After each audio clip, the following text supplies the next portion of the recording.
Bonjour à tous et bienvenue sur notre balado Les Voix de la transformation. Aujourd'hui, on discute enfin de l'intelligence artificielle, cette tendance des dernières années avec l'apparition des grands modèles de langage. Dans cet épisode-là, on se permet d'être beaucoup plus dans des discussions ouvertes et dans la réflexion. Le sujet est tellement nouveau que les opinions et les visions divergent beaucoup encore.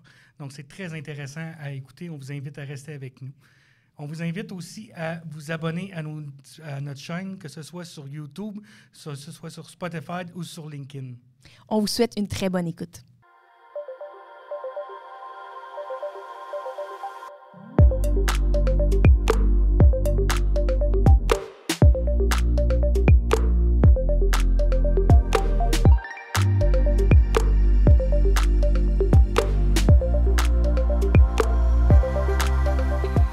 Donc aujourd'hui, je suis très heureuse de l'invité qu'on a avec nous. C'est un ami, un collègue, un ingénieur et un chercheur hors pair. Bienvenue parmi nous, Marc-Antoine. Merci beaucoup. On veut toujours donner la place à notre invité pour se présenter un peu. Donc, Marc-Antoine, t'es qui? Comment tu te distingues? Comment je me distingue? Je vais commencer par mon parcours académique. Je pense que je me définis quand même beaucoup par ça, parce que c'est un peu dans ça que je suis encore. Donc, j'ai fait une technique en génie industriel à Limoilou, dans le fond, à Québec. J'ai poursuivi ensuite au baccalauréat en génie industriel à Trois-Rivières. Au fil des années, dans le fond, mon professeur, Georges Abdinour, m'a recruté, dans le fond, pour faire des cartographies de chaîne de valeur. Fait que j'ai commencé à faire des mandats quand même assez tôt, dans le fond, dans mon parcours de baccalauréat, ce qui m'a quand même poussé à poursuivre à la maîtrise. Fait que j'ai continué à faire ces mandats-là, dans le fond, au fur et à mesure de ma maîtrise, puis ma maîtrise qui portait, dans le fond, sur la technologie 4.0, donc comment on intègre ça dans les PME manufacturières. Fait un mix de ça et de stratégie modulaire. Stratégie modulaire qui est en réalité une façon de mieux gérer la variété des produits, si on veut, sans avoir trop de complexité puis sans avoir trop d'impact négatif au niveau de la production. Puis suite à ça, ensuite est venu un dilemme. Je commençais à en avoir assez de la recherche, mais j'ai tout de même poursuivi au doctorat. Pourquoi pas le défi supplémentaire? Oui, c'est ça, pourquoi pas. Fait que j'ai poursuivi au doctorat chez BRP, donc qui était aussi, dans le fond, un peu une suite de ma maîtrise, donc qui était encore en stratégie de développement modulaire, une orientation qui avait comme déjà commencé à prendre. Puis, dans le fond, c'était un petit peu la suite de ça, là, donc de développer comment on peut mieux intégrer ça pour aller vers une deuxième étape, là, dans le fond, puis continuer à améliorer ça. Donc, je suis sur la fin de mon parcours au final de doctorat. Il me reste peut-être... je ne mentionnerai pas de délai parce qu'au final, c'est trop grande pression. Mais, ça fait combien de fois tu dis que tu vas finir dans un mois? Oui, c'est ça. mais honnêtement, je pense que ça progresse quand même super bien. Puis, je suis super content de l'avancement de où je suis rendu puis de la progression qui s'entombe là encore. Mais là, tu étais comme à la croisée des chemins parce que tu es à la fin de ton parcours. Mais là, tu es déjà en train de préparer la suite, là. Oui, exact, c'est ça. Fait que, dans le fond, depuis quand même quelques années, au final, depuis le début des mandats, dans le fond, avec mon professeur, j'ai poursuivi, dans le fond, à avoir un petit peu toujours des mandats à côté. Puis, dans le fond, là, je me démarre, dans le fond, comme travailleur autonome, vraiment consultant indépendant à temps plein. Puis, avec d'autres projets, dans le fond, de toute évidence, mon cerveau qui ne peut s'arrêter, j'entends d'autres projets aussi au travers. Fait que, oui, je suis dans ce démarrage-là, puis... fait que c'est ça. OK. Puis toi qui en a derrière la cravate, qui en fait présentement, qui va en faire dans le futur, c'est quoi ton approche quand tu rentres chez un client en vue de faire un mandat? Peut-être, avant d'amorcer ça, je pense que j'irais peut-être un peu vers c'est quoi le type de mandat que j'offre, que je recherche. Et dans le fond, j'adresse un peu 3 volets, là. Donc, le premier, c'est tout ce qui est stratégie manufacturière. Là, fait qu'au final, je peux rentrer là-dedans, aménagement d'usine, cartographie de chaîne de valeur et autres, comment on améliore la performance d'entreprise en général. Ensuite, on a tout ce qui est modularité, dans le fond, fait comment on développe une stratégie, un développement de produits modulaires au final, puis comment on met ça en place à travers toute l'usine, briser les silos des entreprises, puis être capable que tous les départements au final se parlent pour être capable d'avoir un produit qui est efficace à produire, puis qu'au final, ça coûte le moins cher en tous les coûts qui sont cachés pour l'entreprise. Souvent, quand on augmente la variété de faire 3 produits différents ou de faire juste un produit, bien, au final, on se retrouve à ce qu'il y a plein de coûts qui sont cachés, souvent qu'on ne voit pas là, quand on a plus de variété. Fait que ça, c'est mon deuxième volet. Puis le troisième volet, c'est quelque chose que, je vais dire, spécialité ou une expertise que je tends à développer depuis 3 ans, qui me passionne beaucoup, qui est tout le volet intelligence artificielle. OK. Fait que j'ai beaucoup utilisé, dans le fond, et appris au fur et à mesure de mon doctorat, que dans la recherche documentaire, la recherche d'informations, etc., bien, ça avait quand même une grande pertinence, une grande utilité à ce moment-là. Fait que j'ai commencé à donner des conférences un petit peu par rapport à ça, puis différentes portes qui se sont ouvertes, différents projets aussi là, que j'ai travaillé là-dessus. Génial. Puis quand tu rentres en entreprise, qu'est-ce que tu priorises? Tu sais, c'est quoi ton go-to? Là? Qu'est-ce qui facilite la tâche? Qu'est-ce qui me facilite la tâche? Mais tu sais, quelque chose que tu mets en place dans près tous tes mandats qui te permet de t'assurer une bonne compréhension, une bonne structure, qui va aider le succès de ce projet-là. Qu'est-ce que tu mets en place? Je pense que la manière dont je procède le plus, là, souvent, ça va être vraiment de définir au début le besoin du client. C'est quoi qu'on cherche à répondre? Puis souvent, le client va arriver avec un premier point. Il va dire « Ah, mon problème, c'est ça. J'ai vraiment un gros pain point là. » Puis là, je suis comme « OK, génial, mais c'est quoi qui est derrière? » Puis là, finalement, je m'en vais creuser, puis questionner, puis tout ça. Puis finalement, je m'adresse à une autre problématique complètement qui est finalement un frein à ce qu'il cherche à répondre. Fait que je pense que je suis un grand poseur de questions qui m'amène au final à redéfinir j'ai vraiment une bonne structure aussi, je pense, de projet, de comment est-ce que je structure mes mandats. Fait que déjà clair, dès le début du mandat, au final, en dedans de comme 1 heure, je pense que je développe un espèce de fil conducteur de plan de match de comment le mandat va se dérouler jusqu'à la fin. Puis ça va être quoi les étapes, ça va être quoi les livrables, puis c'est quoi les milestones. Puis au final, ensuite, on se lance dans ce plan-là, au final.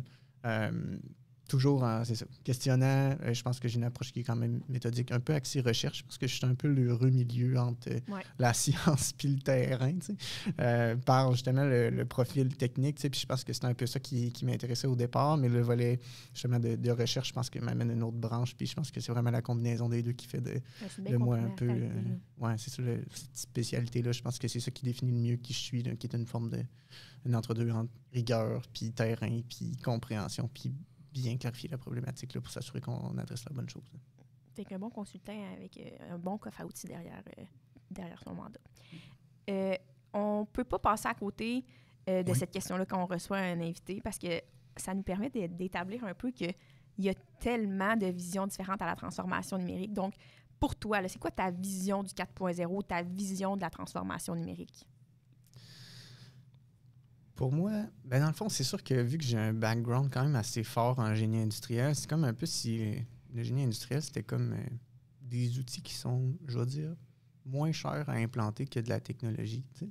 Fait que ça a été comme mon premier coffre à outils, si on veut, là, que j'ai développé. T'sais. Puis là, après ça, là, au fur et à mesure, la transfo numérique, puis là, tout ce qui est Industrie 4.0 est arrivé. Puis là, on parlait d'interconnectivité, puis des robots, puis plus agile, puis tout ça, fait que plus robots collaboratifs, etc. Puis au final, c'est juste un coffre à outils de plus. C'est juste que c'est un coffre à outils qui est souvent un peu plus dispendieux, qui est un peu plus avancé, qui nécessite un peu plus de préalables, Fait au final, un peu de tout ça, qui va peut-être aussi amener un peu plus de bénéfices dans certaines situations. Je suis beaucoup dans la nuance, parce qu'au final, ça dépend tellement des cas. Au final, pour moi, c'est un coffre à outils qui comprend des outils puis des choses qui sont numériques. Puis tantôt, j'avais la réflexion un peu de est-ce que c'est lié à l'information? Est-ce que tout ce qui est transfo numérique est lié à, au final, ce que je veux amener comme nuance, c'est au final, tu as la data, puis après ça, tu as le contexte. Puis au final, est-ce que ça prend toujours la data dans son contexte pour la transformer au final en information pour être capable d'en tirer au final plus de valeur ou plus de potentiel? Puis c'est ça qui amène plus de choses, puisqu'au final, juste collecter de la donnée pour de la donnée, on se retrouve que des fois, de la donnée sans son contexte ne veut pas dire grand-chose. Ça n'a pas de valeur. Ça n'a pas de valeur. Fait que, tu sais, c'est un peu comme si la réflexion que j'avais, c'est, au final, c'est une question, puis là, j'ai pas nécessairement la réponse, mais est-ce que la transfo numérique, c'est toujours par rapport à la valeur de l'information? Peut-être réflexion qu'on peut marquer pour plus tard. On peut mettre ça dans le nuage au-dessus de nous puis y revenir un peu plus tard. Aujourd'hui, je vais peut-être juste revenir sur le concept de coffre à outils. Moi, c'est une image que j'aime beaucoup. Là. Je trouve ça vraiment intéressant de dire que tu peux aller piger là-dedans, mais il faut toujours que tu vas pas lever une voiture avec un marteau. À un moment donné, si t'es je donnais comme exemple souvent, là, si t'es quelqu'un qui fait de la toiture, ben, ça se peut que tu aies besoin d'un marteau pneumatique. Mais si t'es quelqu'un qui fait de la mécanique automobile, ça se peut que ça ne serve pas à grand-chose, un marteau pneumatique. Là. Fait que c'est toujours de réussir à choisir le bon outil qui est le défi. Là. Puis, tu sais, souvent, je me permets de rebondir là-dessus, puis c'est un peu comme si on voit souvent le pattern dans l'entreprise que le dirigeant d'entreprise, il va vouloir sélectionner l'outil le plus cool pour régler son problème. On n'a jamais vu ça. L'effet tendance, l'effet de cool, de comme j'en entends parler, ça va être utile. Puis là, au final, moi, je reviens avec ma matrice effort-impact pour essayer de voir comment on peut choisir l'outil qui va coûter le moins cher, qui va prendre le moins d'efforts organisationnels pour mettre en place, pour avoir le meilleur ratio de bénéfices. Puis je suis comme... Oui, mais il y a déjà un outil Lean ici qui permet de résoudre cette problématique-là. Puis là, des fois, tu as le dirigeant d'entreprise qui est comme « Ouais, non, je veux la sauce AI, là, genre je veux être AI ou être numérique. » tu sais. Puis au final, je pense que ça rejoint beaucoup de choses qui ont été dites là, dans le fond par les autres invités de votre podcast, mais il faut que ça soit aligné au final avec le plan stratégique, où est-ce que l'organisation s'en va. Et donc, ben, on n'implante pas des outils, puis un mécanicien ne va pas acheter un lot d'outils qu'il n'a pas de besoin. T'sais. Non, exact. On va toujours acheter les outils qu'on a de besoin, on va, en fonction des problématiques sur les véhicules qu'on a, puis au final, on va toujours utiliser le bon outil pour résoudre le bon problème. T'sais. Puis au final, on va idéalement choisir l'outil qui coûte le moins cher à utiliser, puis à acheter, puis à implanter pour résoudre notre problème. Là, mais au final, ben, des fois aussi, tu as des problèmes qui sont plus gros, qui nécessitent des outils qui sont plus sophistiqué, si on veut, ou du moins qui... Des fois, tu peux passer à un autre niveau, ou du moins, tu peux avoir un outil qui est plus performant, que même s'il coûte plus cher, puis que le ratio rendement peut-être est un petit peu moins bon, bien, si tu as déjà maîtrisé ton premier coffre à outils, bien là, à un moment donné, je sais pas quel genre d'outil je pourrais bien donner comme exemple, mais au final, ton gauge à pression à l'air, il va être plus... tu vas tomber avec un gauge numérique au lieu d'un gauge avec un cadran, parce qu'au final, ben il n'y a pas de doute. Là c'est 32 PSI, c'est pas 31 points et des grenouilles avec mon aiguille. Au bout du compte, tu as besoin, dans la situation X, de cette précision ou de ce détail. Puis je pense que, tu l'as bien dit, il y a beaucoup de nos invités qui sont venus à la charge sur ça, de contente-toi de ce qui est utile pour toi dans le besoin du nécessaire. Saute pas d'étape. Laisse-toi pas envenimer par des grandes technologies quand une technologie plus simple avec moins d'efforts à investir pourrait avoir un bénéfice semblable ou peut-être même plus grand parce qu'il est implanté plus rapidement puis tu as investi moins d'argent. Fait que tu sais, c'est intéressant que ce point-là revienne quand même constamment quand on parle de transformation numérique, de dire, il y a, ton coffre à outils pourrait être plein à déborder, etc., mais ça veut pas dire que dans toutes les situations, tous les outils vont être utiles pour toi, tu sais. Mais il y a aussi quand même une autre nuance à apporter. Puis, tu sais, je pense que je comprends quand même les entreprises sous une autre facette par rapport à ça, de dire OK, j'ai le coffre à outils de base, j'ai des outils de base. Puis là, des fois, je peux résoudre mon problème. Mais des fois, il n'y a pas d'outils dans le coffre à outils de base pour être capable de résoudre la problématique que j'ai. Puis là, genre, je prends ma tangente intelligence artificielle de... Mettons qu'on pense là, à des processus, justement, de plus... je veux dire... je sais pas, le processus de facturation, là, par exemple, là, ou on reçoit une facture, là, je dois prendre l'information qu'il y a là-dedans, puis au final, je dois rentrer ça dans mon système comptable. T'sais. Puis au final, ben, est-ce qu'il y a réellement un outil de base qui peut me permettre de prendre les chiffres ou du moins d'augmenter la performance de ce processus-là? T'sais? Là, OK, oui, on peut documenter le processus, on peut améliorer, on peut éliminer les étapes, on peut enlever les zones d'attente, on peut faire quand même plusieurs choses, mais après ça, si on veut aller, comme par exemple, chercher peut-être un gros gain, ben oui, ça va prendre plus d'efforts, mettons, pour dire, OK, je prends les AI pour aller chercher, mettons, les différents champs sur ma facture, puis sortir ça automatiquement, rentrer ça dans mon logiciel. Mais, tu sais, le ratio, mettons, dans ma matrice effort-impact, ben il va peut-être être meilleur que toutes les autres solutions de base. Fait que là, je comprends les entreprises qui disent « ben, je veux comme sauter les étapes de base pour aller tout de suite à la grosse étape parce que je veux le gros gain tout de suite. » Puis là, ben, c'est un peu là que le dilemme, il vient de « OK, mais tu n'as comme pas les préalables, puis tu n'as pas la maturité, mettons, pour aller là. » Mais je comprends que tu voudrais aller là parce que oui, c'est vrai que ça serait vraiment intéressant puis avantageux. Fait que là, ben, c'est un peu un... Qu'est-ce qu'on fait dans ce genre de situation-là? Est-ce que notre parcours nous amène à dire non, tu dois absolument passer par les outils de base puis gagner en maturité? Je suis comme pour biaisée réduire ton par ça, risque là, d'échec? tu sais? Ben, moi, j'irais peut-être dans tu sais, c'est quelque chose qu'on voit souvent, là, où moi, je suis capable d'utiliser mon ChatGPT, mon Gemini, je prends une photo de ma facture que je suis allé à l'épicerie, puis ça me sort mes montants. Mhm. Puis je dis, je peux faire ça dans mon entreprise. Mais quand tu veux faire ça dans une entreprise avec un volume plus grand, avec de la plus grande variabilité, là, quand tu te mets à décortiquer le projet, là, tu réalises qu'il y a plusieurs étapes à faire avant d'arriver au résultat. Puis là, ces étapes-là à faire, ça peut être juste, par exemple, définir l'information qu'on va aller chercher, après ça, aller faire un premier prototype, aller valider dépendamment, parce que là, tu peux avoir, mettons que tu travailles avec tes fournisseurs, tu peux avoir 7-8 fournisseurs, chacun a un format de facture différent, c'est quoi. Puis là, quand tu le testes sur 100 factures et non juste une, est-ce que tu as un taux de 95 de 99 de 80 Puis là, quand tu te mets à décortiquer tout ça, tu réalises que ça prend une certaine maturité pour ne pas abandonner le projet à cours de route. Ouais. Parce que là, si tu arrives et tu as juste 60 de taux de reconnaissance sur tes factures de fournisseurs, là, tu vas-tu juste abandonner le projet parce que c'est pas assez élevé pour toi? Mais en réalité, il y aurait peut-être juste 2-3 itérations à faire supplémentaires pour arriver à du 95 et plus, puis que ça devienne fonctionnel. Fait que c'est pas... Il y a l'aspect, tu sais, c'est pas nécessairement obligatoire d'avoir une espèce de chemin prédéfini où il faut que tu passes absolument par l'amélioration continue, sinon tu n'y arriveras jamais. Mais je pense quand même qu'il y a... C'est comme un entraînement que tu as à avoir avec d'autres projets qui donne la maturité pour faire quelque chose d'un petit peu plus... Si je fais du pouce un peu dans la même ligne, je pense que pour certaines entreprises, un projet de ce type d'envergure-là peut être possible si on les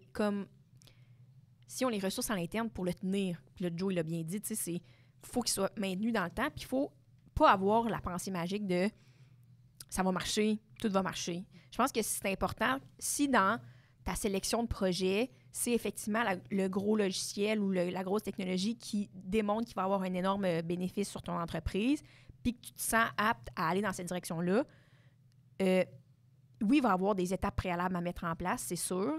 Puis je pense que les entreprises qui vont réussir ce type de projet-là, c'est ceux qui, justement, prennent un pas de recul puis se disent « Je veux atteindre ça. Voici mon objectif. Je me donne, par exemple, 6 mois. Qu'est-ce que je peux faire d'ici les 6 mois pour que ça fonctionne? » Et il y a les entreprises qui sont peut-être dans un monde plus de licorne, qui vont être comme « Voici la solution que je me suis fait vendre. Ils ont prouvé que tel gain pourrait être bon pour moi, mais je veux que ça fonctionne dans 2 semaines. » Puis là, tu vois le clash, là, il y a pas de chemin prédéfini, mais je pense pas qu'il n'y a pas d'étape préliminaire à faire pour un projet de la sorte selon l'envergure de cette implantation-là, tu sais. Fait que ça veut dire que, mettons qu'on revient à notre idée de coffre à outils d'analogie du départ, ça veut dire que nos 2 premiers coffres à outils, mettons, si on dit avant l'intelligence artificielle, ils nous permettent de gagner en maturité, gagner en connaissances, gagner en expérience de gestion de projet d'amélioration continue, puis qu'au final, on arrive à comprendre plus rapidement que, OK, on va venir voir les risques plus rapidement. T'sais. On va venir voir les potentiels, ou du moins le temps. On va être capable de mieux prévoir le temps que ça va nous prendre de faire cette amélioration-là. On va déjà prévoir, mettons, que ça prend un processus de maintien. Ça va nous prendre une validation. Il faut valider la qualité des données. Il faut valider. Fait qu'au final, par tous les petits projets qui vont être faits avant, au final, qui sont d'une certaine forme, ce qu'on appelle préalables. Des fois, c'est des préalables directs. D'autres fois, c'est des préalables, je veux dire, non directs, mais qu'au final, de passer par une culture d'amélioration continue qui est beaucoup plus forte, d'avoir déjà premier projet d'industrie 4.0 d'interconnectivité, au final, va faire en sorte que quand on va arriver plus loin, on va beaucoup mieux maîtriser cette gestion de projet-là, ces risques-là. On va déjà voir vite. On a une expérience de la cravate. C'est ça, exact. Oui. Puis au final, c'est ça qui va faire en sorte que le niveau de risque, au final, d'implanter ce genre de projet-là va venir réduire. Puis au final, que votre entreprise n'aura pas d'impact négatif nécessairement. On l'a utilisé souvent avec le gym numérique, cette analogie-là, excusez-moi, du marathon. Moi, là, j'ai déjà fait du sport. OK, j'ai déjà couru des distances un peu dans le temps. Est-ce que demain matin, je pourrais courir un marathon? Aucune chance. Sûrement. Peut-être que je me blesserais, peut-être que je finirais pas, peut-être que je vomirais, on ne sait pas. Mais si je veux me donner la meilleure chance de le réussir, ce marathon-là, premièrement, je vais préparée. Tu sais, je vais avoir mis en place une structure. Je vais commencer à aller courir plus souvent. Je vais suivre probablement un programme de course, etc. Puis avant mon 42 km, je vais sûrement avoir été courir un 10, peut-être même un 20. Puis, tu sais, je vais avoir comme grandi dans cette préparation-là, mais je pourrais avoir couru un 20 sans avoir en but de courir un marathon. Tu sais, c'est ça. Je pense que c'est ça que tu sous-entends avec ton programme d'amélioration continue. Bien, tu peux être en train de faire un 20 km sans avoir l'idée du marathon, mais quand le marathon arrive, le gros projet technologique, ben, tu es comme, hey, ben, j'en ai derrière la cravate de l'expérience, je sais comment je me suis préparée pour mon vin, je sais ce qui me manquait, je sais ce que j'ai trouvé difficile, là. Il me manquait de sucre pendant ma course, il va falloir que je me prépare mieux, etc. Fait que, tu sais, je pense que c'est l'expérience des entreprises dans leur préparation, là, je mets des guillemets, parce que ça ne veut pas dire que tu es en train de te préparer pour ce projet-là, mais tu es quand même en train de faire des projets d'amélioration constamment dans ton entreprise, puis ça crée quand même une préparation, tu sais. Bon, ben, je pense qu'on a fait le tour sur la transformation numérique et tout ce beau sujet. On pourra en parler pendant des heures, fait que on va passer à autre chose. Tantôt, tu as mentionné que une de tes spécialités liées par ton intérêt personnel, que tu as mis beaucoup de temps dans les dernières années, et c'était l'intelligence artificielle. Moi, je suis une débutante dans ça. J'aimerais dire que j'en utilise plus souvent, mais je le fais pas. Joe, il va pouvoir tomber dans son côté plus technique, là, qui vient rechercher tout son background d'ingénieur. Puis, aujourd'hui, on y va vraiment plus à la bonne franquette, disons. On va échanger plus, on va se questionner à savoir qu'est-ce qu'on interprète de ces sujets-là, comment nous, on perçoit cette technologie-là, etc. Donc, prenez rien pour du cash ici à la maison. On échange, on discute, on ouvre les possibilités de réflexion par rapport à cette nouvelle tendance.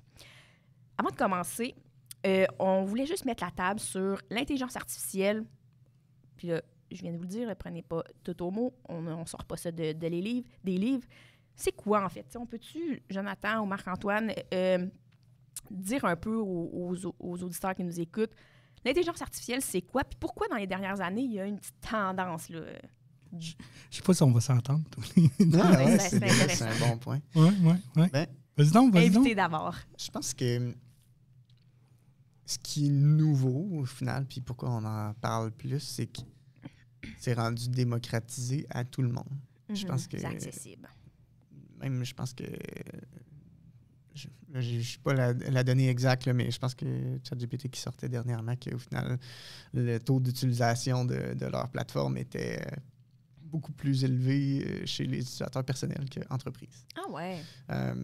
Au final, c'est de dire que c'est rendu disponible à tout le monde, un peu comme un Facebook de ce monde. Au final, c'est principalement destiné au grand public. Fait que c'est probablement pour ça qu'on en entend plus parler, j'imagine. Puis au final, c'est tout le monde qui l'utilise.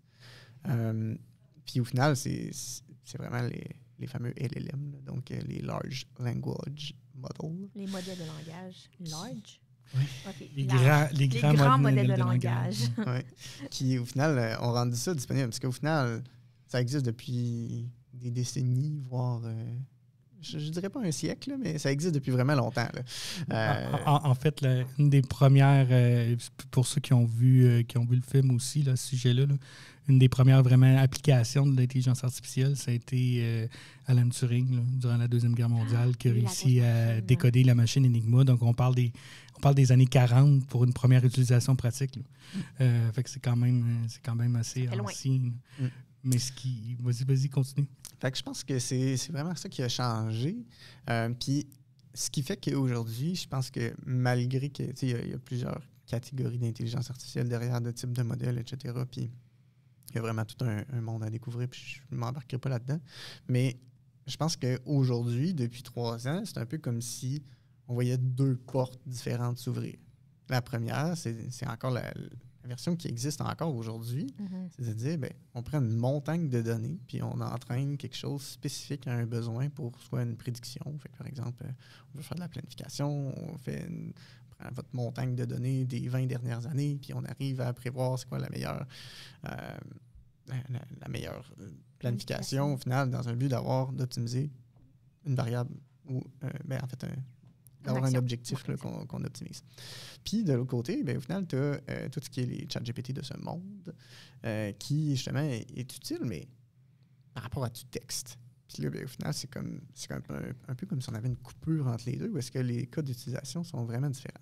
Fait que là, le cas A comme B, les deux sont utilisables en entreprise, mais pour des besoins totalement différents. Puis avec les ChatGPT de ce monde, puis là, on pourrait parler d'agents AI là, qui s'en vient de la nouvelle, je vais dire le nouvel outil au final qui est rendu maintenant disponible de plus en plus puis qu'on s'en va vers le développement de ça. Ça permet au final d'avoir, je vais dire des humains augmentés, si on veut, ou du moins d'avoir un coach ou d'avoir quelqu'un à qui on peut poser des questions plus rapidement, qu'on peut brainstormer. Réfléchir avec quelqu'un, se faire challenger aussi. Là. Exact. Puis moi-même étant au final au doctorat, je l'ai vu, je veux dire, grandir, cette petite bête au cours des 3 dernières années, où est-ce qu'au début, on avait une question, puis j'ai toujours envoyé la même question, qui était ma question de doctorat au grand complet, que je donnais, je sais pas, 5-6 phrases de « Voici mon doctorat, quelle est la réponse à cette question? » Puis je l'ai vu comme évoluer, puis qu'à chaque année, genre, ou à chaque 3 mois, je suis comme « Oh, un nouveau modèle, je vais le tester. » Puis là, je donnais cette question-là, puis je suis comme « Ah non, tu n'as pas raison. » Puis là, à un moment donné, depuis comme quelques mois, je suis comme « Oh, damn. » Ça s'en vient, va pas. Il a raison. Et il m'apprend des choses. Entre-temps, t'as publié des articles, puis il a lu des articles. Oui, c'est ça, exact. Notamment, c'est exact. Mais il y a quand même d'autres choses aussi, puis au final, il devient entraîné sur de plus en plus connaissances et compétences. De connaissances, ce qui fait qu'il développe de plus en plus de compétences, si on veut. Mais au final, on voit qu'on peut être conseillé au niveau avocat, au niveau notaire, qu'est-ce qu'on devrait faire, au niveau fiscalité, au niveau finance de ta business. Tu rentres tes données de ton entreprise dedans, puis au final, il dit « Hey, il te manque telle affaire, tu devrais faire telle recommandation, puis mettre ça en place. » Puis là, au final, on commence à être rendu là depuis quelques mois. Fait que là, ça devient un nouveau monde de possibilités où est-ce que l'humain est encore requis, à mon avis, à 100%. Parce qu'au final, il faut challenger, au final, ce qu'il nous donne. Oui, c'est ça. On ne peut pas croire noir sur blanc tout ce qu'il nous dit. Là. Exact. Puis ça m'arrive encore aujourd'hui que je suis comme, non, là, ça, là, c'est pas vrai. Puis ça arrive régulièrement, là, parce qu'au final, je le challenge dans des domaines qui est à la limite de sa connaissance. Fait qu'il faut encore le challenger, il faut encore le questionner au final. Oh, est-ce que cette information-là est vraie? Puis je fais encore beaucoup de contre-validation. Fait qu'on peut l'utiliser à une source générale sur différentes affaires. Ça donne un premier conseil qu'on parfois valide pas selon notre niveau de certitude. Puis au final, il faut améliorer au final notre espèce de jugement professionnel de cette information-là. C'est pas risqué, même si je la crois sur parole, puis il n'y a pas de problème. Cette information-là, ça a des enjeux légaux, et donc, je vais encore consulter un professionnel humain pour valider l'information. Ouais. Puis au final, même chose, dans mon domaine à moi, parce que je suis expert de mon domaine, c'est quand je le questionne sur mes choses à moi. Mais au final, s'il m'amène une nouvelle idée qui est dans mon domaine, t'es content. Je suis capable de dire hey, ça c'est bon ou c'est pas bon. Mm-hmm. Quand je le questionne sur un sujet dont je ne suis pas expert, je ne suis pas en mesure de dire oh, ça c'est bon ou c'est pas bon. Et donc, c'est un peu à moi à soit valider cette information-là par d'autres sources d'informations, soit un collègue, soit quelque chose pour être capable au final de me baser là-dessus. Puis des fois, au final, je me fie aveuglément puis je poursuis là-dedans parce qu'au final, j'ai aucune espèce d'idée et je n'aurai pas de conseils. Oui, c'est ça. J'ai adoré, Joe, hier, on parlait de ça justement en préparation à cet épisode. Puis tu as mentionné que quand on utilise de l'AI comme ça, d'échange, de modèles de langage, bien, il faut avoir les compétences de valider les réponses qu'on reçoit. Puis là, tu l'as très bien exprimé, Marc-Antoine. Quand je challenge sur mon sujet de doctorat, bien, je suis capable de dire non, tu t'en vas pas dans la bonne ligne, mon ami, là, ça ne marche pas pantoute. Puis dans d'autres cas, mettons avocat parlant, bien, tu peux te faire une thèse sur le sujet, mais après ça, il faut que tu prennes le recul de dire je suis pas expert là-dedans, je peux pas croire à ça à 100%. J'ai une compréhension maintenant meilleure de la situation qui se présente. Il faut falloir quand même que je me retourne vers un expert qui, lui, peut challenger ce que je viens d'apprendre. Parce que sinon, je pense que c'est comme un piège puis pas un piège. Je pense que c'est super intéressant d'échanger avec un outil de la sorte parce que justement, ça te pousse à réfléchir plus. Puis c'est comme avoir quelqu'un à côté de toi dans ton bureau qui te challenge sur toutes les actions que tu fais puis qui peut te pousser à aller plus loin. Mais il faut quand même prendre un pas de recul et te dire je vais pas dans ta direction obligatoirement. Je reste un humain avec un jugement puis une prise de décision par rapport à ce qui se passe. Oui. Là, as-tu quelque chose à ajouter? Ben, moi, je rajouterais peut-être plus la vision si tu ouvres le capot, puis je vais y aller brièvement, là, parce que je ne veux pas rentrer trop tôt dans le technique. Là. Mais c'est ce qui différencie, parce que toi, tu t'amenais le point avec les modèles de langage qui sont rendus très, très accessibles parce qu'ils sont adaptables, sont versatiles, parce qu'ils sont entraînés sur une très grande portion de données qui est l'ensemble du web, là, pratiquement. Là. Mais si tu ouvres un peu le capot, ce qui fait la différence, je vais te donner un moteur d'un véhicule, c'est que le moteur, avec l'informatique classique, il y a des ingénieurs qui l'ont construit, qui comprennent le système, qui savent où ça s'en va, comment ça fonctionne, comment l'essence rentre, etc. Là, avec les ICE, comme si on ferme le capot, on lui donne un ensemble de trajets, on lui donne un certain nombre de contextes, puis après ça, on lui dit « fais-nous quelque chose qui va fonctionner ».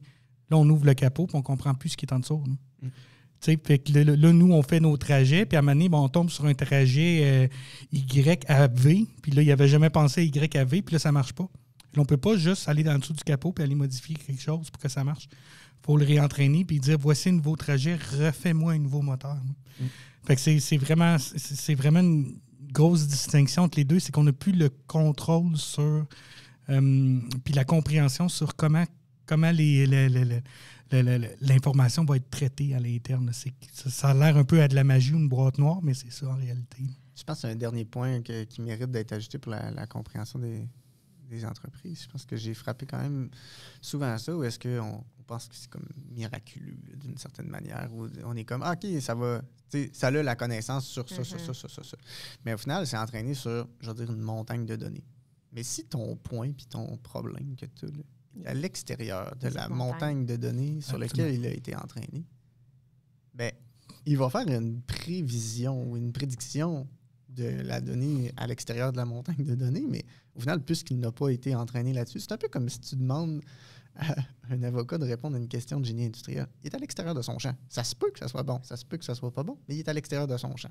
Fait qu'il faut prendre conscience de ça, puis au final, c'est applicable autant sur les langages de modèles, les LLM, fait qu'au final, les ChatGPT de ce monde, mais aussi pour l'autre volet qui est, au final, on essaie d'avoir une prédiction mathématique là, sur la planification là, que je donnais comme exemple tantôt. Ben, si au final, vous intégrez une nouvelle machine dans votre usine, ben, au final, votre modèle de prédiction, il faut l'adapter. Oui, c'est ça. Il faut la réalimenter, l'entraîner. On prend une petite pause, puis on revient sur ce sujet pertinent pour la suite de l'épisode. Vous écoutez Les Voix de la transformation. On tient à dire un grand merci à nos collaborateurs. Si vous souhaitez devenir un collaborateur et venir partager vos expériences, n'hésitez pas à nous contacter. On profite aussi de la pause pour vous inviter à vous abonner à notre contenu pour ne rien manquer. Nous sommes de retour et puis, mon Dieu, que les pauses ici sont enrichantes de notre côté, donc on va essayer de retransmettre ça durant la période enregistrée. On parlait d'intelligence artificielle avant de quitter à la pause. On a parlé un peu de c'était quoi, de la vision de Marc-Antoine, un peu de la vision de Jonathan. Mais là, on veut tomber un peu plus dans le concret pour vous, les entreprises, en se demandant des projets d'intelligence artificielle, comment on intègre ça? Pourquoi choisir de faire un projet d'intelligence artificielle? On ne tombera pas vraiment dans le technique là, de l'approche, mais vraiment plus dans la réflexion de comment je m'y prends finalement. Marc-Antoine, étant notre invité aujourd'hui, ayant aussi ton dada pour l'intelligence artificielle, ce serait quoi ton ouverture sur ça? Puis après ça, on échange de façon libre et collaborative. On te met de la pression. C'est une bonne question, mais tu sais, au final, faut comprendre que, je vais dire, il n'y a personne qui est expert là-dedans, ou du moins, il y en a probablement, en fait, mais je me considère comme quand même encore tout nouveau, là, dans le fond, dans ce sujet-là. Et donc, je vais approcher plus la manière dont, comment je le vois, ou du moins, c'est quoi mes questionnements en ce moment. Puis, ce que je vois, c'est que dans les 3 dernières années, au final, j'ai gagné en maturité par rapport à ces outils-là. J'ai appris à les utiliser au fur et à mesure qu'il y avait un nouveau modèle qui sortait. Dans le fond, j'allais tester, j'allais voir c'était quoi ces nouvelles limites, comment est-ce qu'ils réagissaient. T'sais. Puis là, au final, quand on est rendu à l'implanter en entreprise, bien, on a beaucoup de gens qui n'ont pas beaucoup joué avec, des fois un petit peu, des fois pas beaucoup, des fois un petit peu côté personnel. Puis là, on cherche à implanter ça soit dans un processus pour faire une étape d'un processus ou pour aider à ce qu'une étape d'un processus soit un peu plus rapide. Soit pour de la rédaction, ça peut être rédaction de courriel, ça peut être la création d'images ou de la modification d'images, par exemple marketing, vente, etc. Ça peut être, bref, plusieurs cas d'utilisation. Tu sais. Puis, pour être capable de jongler puis de maîtriser ces outils-là, ça prend du temps. Je pense que c'est là le plus gros point. C'est un outil qu'il faut apprendre, un peu comme quand tu implantes un ERP ou quand tu implantes une nouvelle machine, il faut que tu joues un peu avec pour comprendre comment elle marche, dans quel cas elle fonctionne bien, dans quel cas elle fonctionne pas bien. Puis, je pense qu'on néglige souvent la quantité de temps que ça prend avant d'être capable de maîtriser ou de bien comprendre les limites. T'sais. Puis là, c'est comment on libère cette quantité de temps-là? Parce que là, le feeling que j'ai, c'est qu'entre les 3 coffres à outils qu'on parlait tantôt... On va les répéter pour les auditeurs, mais on avait parlé de l'amélioration continue, soit les outils du Lean, la transformation numérique, qui est un sujet en soi, puis là, on rajoutait le coffre à outils des outils d'intelligence artificielle. Fait que là, dans ma tête, plus on s'en va vers les derniers coffres, plus ça prend de temps. Ça prend du temps de formation, ça prend du temps d'adaptation, ça prend du temps de... Puis là, au final, on peut parler aussi d'un groupe de ressources qui sont diversifiés. Là. Tu vas avoir des jeunes, tu vas avoir des moins jeunes. Puis au final, tout le monde pourrait en bénéficier. Mais là, au final, ton niveau de littératie ou du moins de à quel point les gens utilisent l'informatique, est-ce que les gens utilisent déjà Teams ou au final, ils sont plus dans Outlook seulement? On fonctionne tout par courriel? On est habitué de genre avec des chatbots ou pas? Fait que tout ça, ça nécessite du temps. Ça nécessite on va faire des erreurs. Ça nécessite une formation. Ça nécessite... Puis là, il faut comme... C'est pas tout qui se voit dans la formation non plus, parce qu'à un moment donné, tu découvres des choses de « Ah, ça fonctionne pas bien dans tel cas. » Ah, puis là, quand je donne ce détail-là de plus, tu sais, il faut comme... L'essai-erreur, là, finalement. Oui, puis il y a une part d'essai-erreur, mais il faut builder, ou du moins, il faut construire sur ce qu'on a appris du passé. Puis là, au final, c'est un peu ça le défi, c'est comment on fait pour implanter cette mentalité d'amélioration continue de chacun des travailleurs par rapport à ses propres outils pour que chacun développe ses propres outils. Puis là, d'où la question, est-ce que c'est chaque travailleur qui doit développer ses propres outils? Et donc, c'est Custom GPT et ses agents AI, mettons. Fait que, vision 1, chaque personne puis chaque travailleur développe ses propres outils puis est maître de son processus et donc connaît super bien son processus, donc est la personne parfaite pour être capable d'adapter ces choses. Ouais. Mais si on prend juste ça, là, juste cette vision 1-là, puis qu'on met ça par rapport à la philosophie de l'amélioration continue, déjà là, il y a un lien à faire dans le sens que la première chose qu'on va dire en amélioration continue, c'est impliquer les gens. Aller chercher, aller voir qu'est-ce qui se passe sur le plancher, puis aller impliquer. Fait que, tu sais, déjà là, ça rentre dans cette vision-là, là, je pense. Là. Mais admettons, moi, mon point de vue, quand tu mentionnes ça, c'est de dire que finalement, c'est pas l'entreprise qui possède des coffres à outils. C'est les ressources. Parce que là, tu l'as dit, tu sais, les jeunes, les moins jeunes, mais ils n'ont pas la même réticence, ils n'ont pas la même adaptabilité par rapport à ces technologies-là. C'est-à-dire que, par exemple, nous, quand on est sorti de l'école, bien, notre coffre à outils, mettons, d'amélioration continue était fort parce qu'on venait de sortir en génie industriel. Mais peut-être que notre coffre à outils en technologie était faible, mais peut-être qu'il y a quelqu'un qui est sorti, par exemple, Jonathan, c'est informatique, hein? Logiciel. Je mélange tout le temps les deux. Mais lui, sa connaissance est bien plus approfondie, mais il y a moins le coffre à outils d'amélioration continue. Fait que là, ça veut dire que si je veux que toutes mes ressources fassent la partie personnelle, comme tu viens de le mentionner, tu sais, qu'ils développent leur outil AI par eux-mêmes, ça veut dire que chacun a son coffre à outils. Là, ça veut dire qu'il faut que j'investisse de la formation à beaucoup de gens, tu sais. Parce qu'il n'y a pas tout le monde qui a la même curiosité envers quelque chose. Tu sais, nous, on est curieux de nature. Je pense que par nos recherches, ça démontre qu'on avait envie de pousser un peu plus loin notre compréhension d'un sujet X. Mais sur d'autres sujets, moi, je suis complètement inapte dans le sens, je suis pas curieuse, je veux pas vraiment savoir, ça m'importe peu. Comment ça fonctionne? Parfait, je vais aller de même, tu sais. Fait que comment je fais pour prendre toutes mes ressources en entreprise? Parce que moi, je veux que tout le monde ait le coffre à outils X, mettons, l'amélioration continue ou l'AI. Mais qu'est-ce que j'ai investi comme temps? T'sais, comment je fais pour les embarquer dans le bateau? la question de comment je fais, puis comment embarquer les ressources, les motiver, comment les mobiliser déjà, par ça. Là, juste ça, là, c'est un défi, je pense, immense, parce qu'au final, il faut trouver un volet d'intérêt qui va être par OK, ben, ton travail va être plus facile. Il faut aller chercher au final, c'est quoi le point qui va motiver dans la personne. Norme, dans le sens, ça prouve que ça va sauver du temps, mais pour quelqu'un de moins habile, avant qu'il soit habile, il va avoir l'impression d'avoir perdu vraiment beaucoup de temps, puis d'avoir ragé. Fait que, tu sais, cette période-là, là, t'as bien beau lui dire « Ah, ça va te sauver du temps », mais il ne voit peut-être pas le gain tout de suite, tu sais. Versus, je veux que tu continues sur ton point, mais versus, mettons, l'amélioration continue, puis je dis « Hey, qu'est-ce que t'en penses si, sur ton poste de travail, on déplacerait ça puis ça parce que tu serais plus proche de telle quincaillerie? » Ah, ben oui, c'est vrai, je serais plus proche. Puis là, c'est concret, tu sais. Versus l'aspect de la technologie.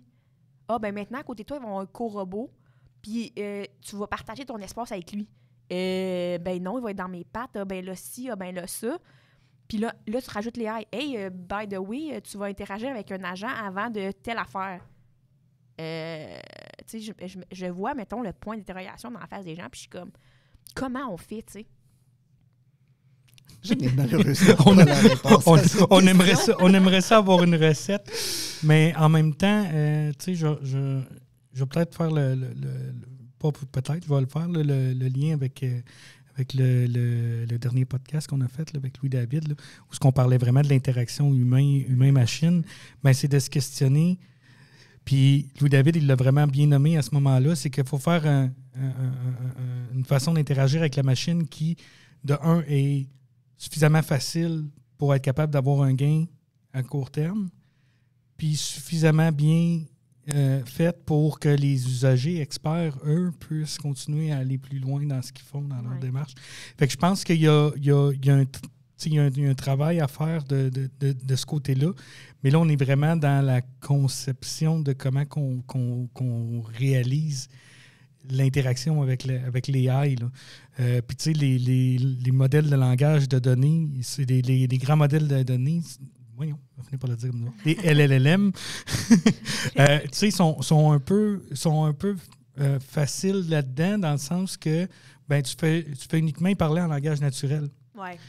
Tu sais, tu lui poses une question, mais là, encore là, c'est comme dans la vraie vie. Là. Des fois, tu vas poser une question, puis dépendamment comment tu poses ta question, tu vas avoir une réponse en fonction de... C'était pas ça que je demandais. C'est pas ça que je voulais savoir, tu sais. Mais reste que ça donne une certaine simplicité parce que c'est quelque chose de naturel. Là. Fait que ça fait une grosse différence. Mais si on veut vraiment bien intégrer, que ce soit les AI ou n'importe quel outil numérique ou peu importe, il faut prendre en considération que il va y avoir plusieurs niveaux, c'est comme tu disais, là, il va y avoir plusieurs niveaux. Mais ça, on peut le prendre en considération. Je pense pas que ce soit quelque chose d'impossible là, quand on fait un outil. Là.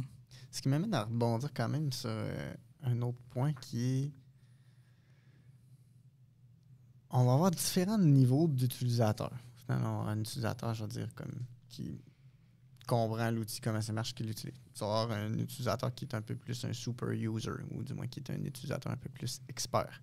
Puis tu as probablement la personne qui l'a implanté, qui est encore à un autre niveau, qui comprend un peu plus comment ça se passe derrière. Puis là, on a comme différents niveaux d'utilisateurs, puis il faut mettre en place en entreprise...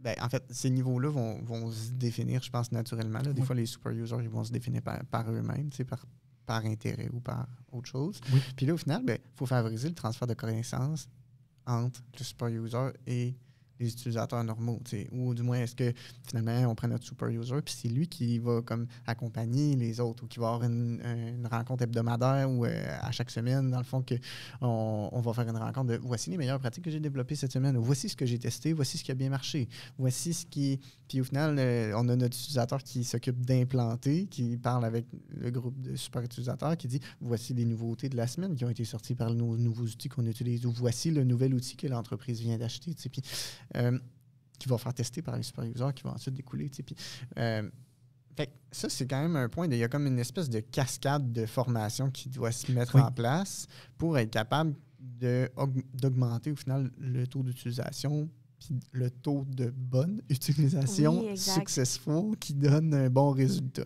Fait que ça, il y a comme tout un volet à ça qui est à penser. Mais juste pour rebondir sur ce que tu as, puis après ça, tu reviendras sur ta vision 2. Oui, parce que moi aussi, je suis contente de ta vision 1, vision 2. Mais tu sais, juste, et puis là, c'est peut-être mon côté de gars qui a été de l'autre côté là, de la clôture, si on veut, là, qui a construit des outils là, au lieu de plus en utiliser. Là. Mais hey, je pense que j'ai perdu mon idée là, par rapport à ce que tu disais. Peux-tu répéter qu'est-ce que tu avais mentionné? Il a dit des niveaux de cascade là, de formation. Oui, de formation. Ben là, tu viens de toucher. Ça a cliqué tout de suite. Tu viens de toucher la nature de n'importe quel outil numérique. C'est que l'outil numérique peut changer. C'est pas comme une machine, comme par exemple une machine CNC que tu vas installer dans une machine, dans une usine d'usinage. La machine, éventuellement, ça va avoir ses limites, elle n'évoluera plus. Ça va toujours être la même machine, il va y avoir des programmations différentes, des façons de faire, mais ça va être quand même limité. Quand on arrive avec des outils vraiment numériques ou encore pire, l'intelligence artificielle, c'est que ça évolue. Fait que la façon de faire une chose à un moment donné, va peut-être changer dans le temps parce que ça va s'être perfectionné. Puis on parlait de modèle de large language model, je ne suis pas capable de le dire en français. Les modèles de langage large. Les grands modèles de langage. Les grands modèles de données, les grands modèles de langage vont effectivement. C'est que tu vas poser plusieurs fois la même question, puis tu l'as clairement nommé tout à l'heure. Là. Tu vas poser plusieurs fois la même question, puis tu vas avoir des réponses différentes, même à travers un même modèle. Puis avec les modèles qui évoluent dans le temps, la réponse peut se raffiner avec le temps. Fait que tu touches la nature d'un outil numérique. En théorie, quand tu implantes un outil numérique, tu devrais prendre en considération déjà que tu vas avoir de la formation à faire. En continu. En continu, c'est ça que j'allais dire. C'est pas genre, voilà, t'es formé. Ciao! Ouais, c'est ça. Parce que là, au final, à chaque 3 mois, on va avoir un nouveau modèle qui va sortir. Puis là, au final, on va aller changer l'outil de base, ou du moins on va aller changer le modèle qui est utilisé derrière l'agent, par exemple. Puis là, au final, les réponses vont soit s'améliorer, des fois, ils vont se dégrader, des fois, ou ben non, ça va se dégrader, mais juste sur une courte période de temps, le temps qu'on fasse une correction d'ajustement. Fait que là, au final, il faut comprendre qu'est-ce qui se passe un peu derrière pour aviser les gens. Je rebondis sur le deuxième point. J'étais encore dans mon volet 1. Un jour, je vais revenir à mon volet 2. Fait que là, ton volet 1, c'était que tout le monde a son propre... Oui, c'est ça. Tout le monde, au final, tout le monde développe ses propres outils.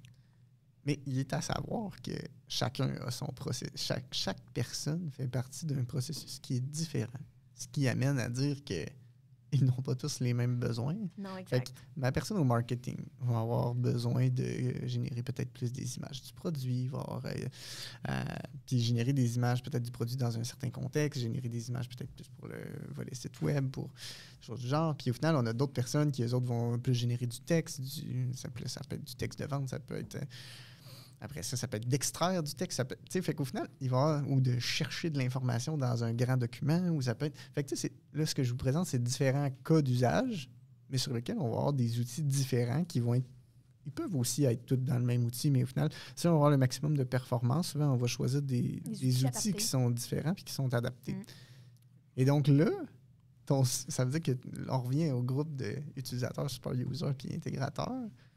Ben là, au final, ça veut dire que tu as ça pour chacun des outils. T'sais. Puis là, ça veut dire que ton intégrateur dans ton entreprise, il faut qu'elle pense déjà à tous les outils possibles. Il faut qu'elle choisisse un peu un bassin d'outils. Puisqu'au final, si tu t'en vas avec une compagnie, idéalement, ton entreprise elle va vouloir avoir tout le temps le même bassin d'outils assez, je vais dire, restreint. Parce que si tu tombes avec 50 abonnements différents, ça devient vraiment complexe. Fait que là, il y a des espèces de hubs centralisés sur lesquels tu pourrais avoir comme différentes API qui viennent en place. Ce genre de choses-là existe. On peut rouler à l'interne, à l'externe, les abonnements. Il y a plein de manières de gérer ces outils-là, puis comme tout est possible. Fait que là, il y a comme quelqu'un qu'il faut quand même qui fasse il y a une structure de gouvernance au final qui découle ça, puis après ça, il y a des bassins de... Fait que je pense que la question est quand même pas simple. Non, c'est sûr. Puis je pense que c'est pour ça qu'on en parle aujourd'hui de façon plus échange et continue, puis qu'il n'y a rien de couler dans le béton dans ce qu'on mentionne. On réfléchit à haute voix, en fait, pour soulever des problématiques, des risques, des solutions, des approches différentes, puis pour donner, en fait, aux entreprises un outil de se dire « OK, ben j'en entends parler, je pourrais faire un petit projet, puis je serais à l'aise avec ça. » Puis pour l'instant, ma plus grosse bête noire, c'est mes envois de courriel à mes clients pour savoir s'ils sont satisfaits après notre service. Bon, ben garde, je pourrais développer juste ça avec les AI puis me concentrer là-dessus. Puis te familiariser avec ça. Puis après ça, peut-être, dire, hey, ben garde, la personne au marketing, elle aussi, elle aurait besoin pour tout ce qui est publicité, puis tout ce qui est annonce sur notre site web ou sur nos infolettes, etc. Puis là, aller approfondir notre contenu. Fait qu'on n'a pas les réponses. Mais en soulevant tous ces échanges-là, ces réflexions-là, ben pour moi, qui n'est pas une très grande utilisatrice d'AI à la base, ou même juste des modèles de langage, ça me permet de voir différents aspects d'utilisation, mais aussi de voir que c'est une grosse bébite, mais je peux la traiter en micro-bébite, selon comment moi je veux gérer. T'sais, moi, en ce moment, comment je l'utilise, les modèles de langage, ben j'ai un problème avec mon téléphone, je pose la question. Je me check, j'essaie les 2-3 premières solutions qui me disent « ça a marché », ben merci. Je veux savoir où que je pourrais aller voyager à telle période de l'année pour tel budget, ben voici. J'aurais sûrement réussi à avoir l'information ailleurs, mais j'aurais pas mal investi, sûrement beaucoup plus de temps, tu sais. Puis là, c'est le fun, tu sais, moi, je trouve ça intéressant d'être en échange avec l'outil, tu sais.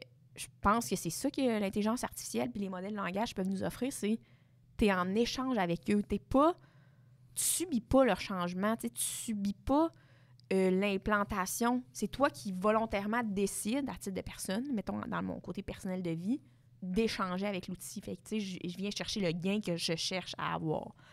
Mais pour les entreprises, je trouve que c'est un peu la même approche. C'est fais-toi pas ensoulir par le fait que c'est gros, puis que ça peut être gros, puis ça a besoin de données, puis que si, puis qu'il faut que tu s'entraînes, puis qu'il faut que tout le monde soit expert. C'est potentiellement un des partenaires qui est plus à risque, ou pas plus à risque, mais qui est plus propice, c'est ça le mot que je vais utiliser, d'aller chercher un petit gain par rapport à cet outil-là, puis de l'intégrer tranquillement dans ton entreprise. T'sais. Puis tu sais, je pense qu'on peut se permettre quand même de nommer quand même peut-être des exemples un peu plus concrets que ce qu'on aborde, je pense, depuis le début. Tu sais, on dit cibler un département qui a un gain. Puis là, parlons par exemple, département maintenance. Ouais. OK, j'ai 50 machines, chaque machine a un guide d'utilisateur, puis au final, ma machine, elle ne marche plus. Il y a un bug, il y a un problème dans l'interface informatique parce que ma CNC, elle ne marche plus, elle affiche code d'erreur 13. Et au final, ton gars, il va fouiller dans le manuel, erreur 13, etc. Fait que, tu sais, là ben, ça devient possible d'avoir soit un chatbot ou d'avoir un agent, au final, ou un custom GPT qui contient le document, puis qu'au final, va faire la recherche pour toi. Puis tu vas poser ta question, « Hey, machine 34 dit erreur 13, qu'est-ce que je dois faire? » Puis là, ben là, ça facilite la recherche d'informations. Ça va te donner peut-être une ligne directrice. Fait que là, ça peut être le cas en maintenance au niveau des LLM. Au niveau de l'autre côté, ben là, au final, on peut avoir des AI, je vais dire, ou du moins maintenance prédictive, qui va aller prévoir les pannes de avec telle température de bearing, normalement. Ça signale qu'il y a un problème. Puis si on s'en va, par exemple, sinon ça peut être... fait que là, ça, c'est un cas, par exemple, de recherche de documents. Là, tantôt que je parlais de génération d'images pour un site web, là, on est rendu en mesure au final, de retirer certains éléments d'une image. Fait qu'au final, je peux prendre une image de mon produit, retirer le background. Au final, ça devient comme un peu un Photoshop de ce monde. Mais pour moins de skills. Exact. Puis à usage aussi, comme soit vocal ou soit par texte, là, que je demande de retirer, d'ajouter des éléments pour être capable d'arriver à l'image que je veux. Sinon, au niveau texte, ben, ça peut repartir de tes textes, faire du sommaire, faire de la création, ou du moins générer des nouvelles idées. Fait que ça peut être ça. Ça peut être tu peux avoir des gens qui sont un peu comme experts qu'on vient consulter quand on a besoin, conseils, etc. Fait que, puis la saisie de données aussi. Ça, c'est quelque chose souvent là, qu'on peut vraiment changer avec l'AI. Puis tu sais, juste exemple d'un projet de bon de connaissement là, pour le transport. Puis de dire, bien, au lieu de payer quelqu'un qui va passer ses journées à saisir des données de bon de connaissement qui a reçu de transport, bien, c'est quelque chose qui peut se faire automatique, mais cette personne-là peut faire quelque chose d'autre. À plus valeur ajoutée que de saisir ces données-là. Là. Fait que, c'est un autre exemple de projet concret là, qui peut être mis en place là, avec l'AI. Je pense qu'une dernière chose, je rebondirais sur ton exemple tantôt, tu parlais d'envoi de courriel automatique à mes clients. Là, puis il faut faire la nuance entre processus automatisé puis AI. Tout n'est pas AI, s'il vous plaît. Fait que, qu'est-ce que les AI permettent de plus dans ce genre de choses-là? C'est d'avoir un courriel personnalisé. C'est ça. Mais au final, si c'est juste le nom que je personnalise puis que le contenu du courriel est le même, c'est pas AI. Au final, je suis allé chercher le nom dans ma base de données, j'ai paramétré un courriel puis c'est un processus automatisé.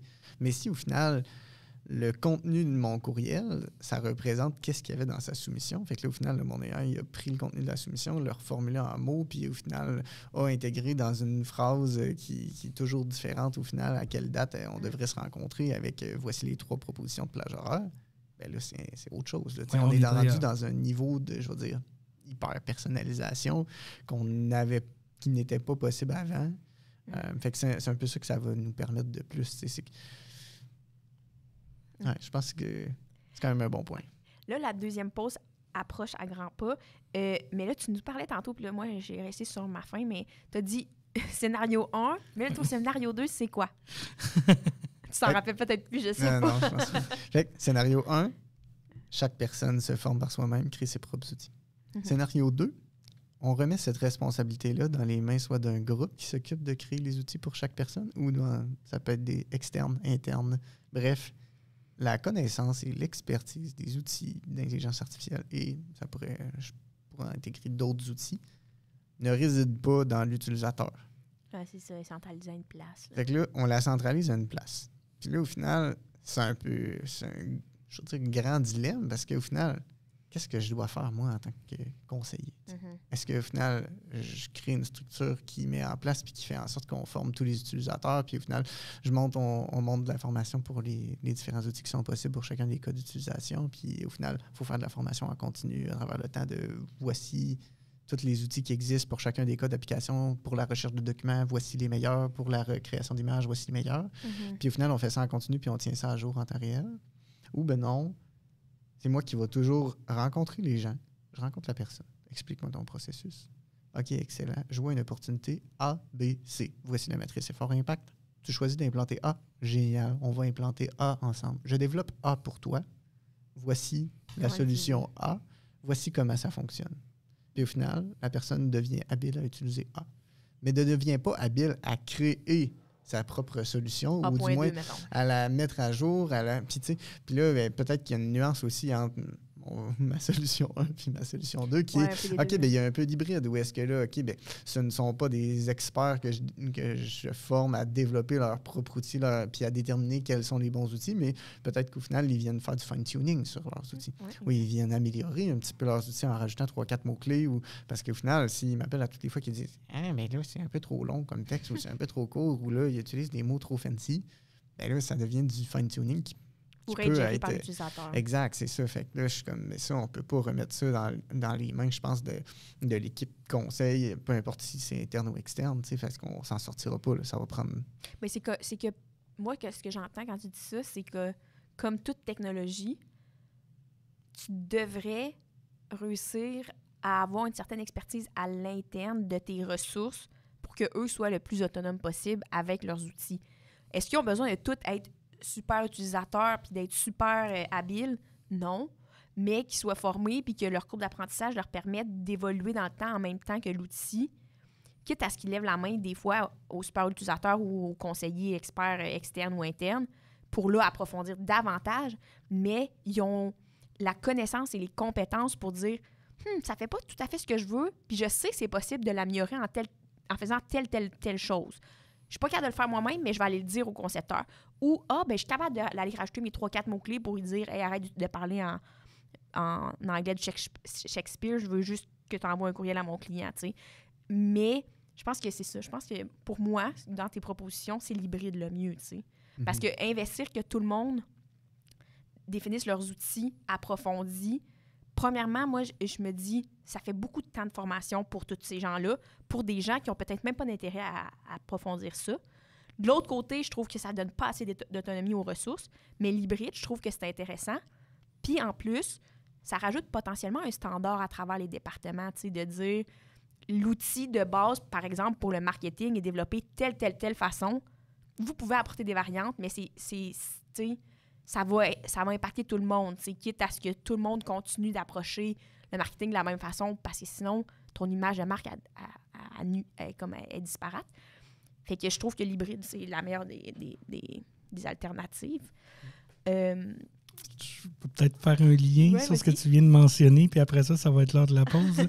Mais si jamais il y en a qui veulent aller réécouter dans les capsules qu'on a faites sur YouTube. On avait une capsule sur la stratégie numérique où ce qu'on discutait justement de est-ce que c'est préférable de développer des outils à l'interne ou est-ce que c'est préférable de les faire développer à l'externe et dans quel cas on va choisir un et l'autre. Et la réponse est quand même proche de ce que tu dis, Marie. Nous, ce qu'il faut, dans certains cas, ça va être de le faire développer à l'externe parce qu'on ne veut pas nécessairement faire évoluer l'outil, on ne veut pas développer cette expertise-là à l'interne. Et dans d'autres cas, on va vouloir avoir plus de contrôle, plus de flexibilité. Fait que à ce moment-là, on peut choisir de le développer à l'interne, mais c'est un épisode à aller voir pour ceux qui ont aimé ce questionnement-là. Vas-y, Marc. Puis, tu sais, entre volet 1 puis volet 2, Ouais.